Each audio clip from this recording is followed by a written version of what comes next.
How to make a part teleport a player after interaction. First, create the part.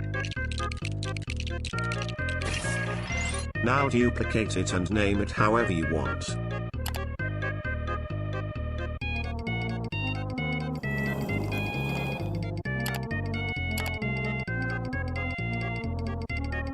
We're all set. We will now move on to scripting. That was way too dramatic. It will be the easiest thing ever. First out of 3 methods will include touch. Others will include proximity prompts and click detectors. Each code is very similar. I marked where I talk about them on the timeline.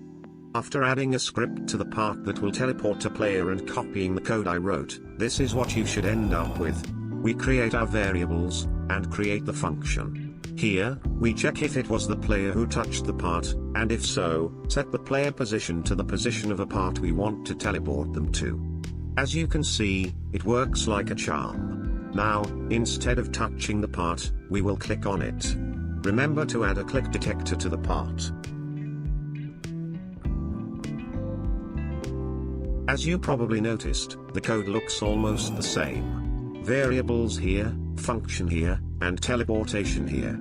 This time however, we don't need to check if it was the player who clicked the part, because only they can do it. As you can see, it works, almost right. This happens because the player teleports right into the part and glitches out. To fix this, move the part up, and set can collide to false. Finally, last method. Add a proximity prompt to the part and copy the code again.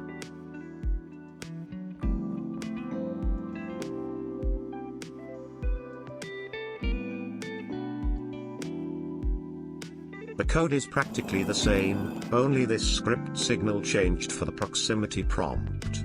And as you can see, it would work like a charm if I fixed the glitching out issue. So this is it. Thanks for watching.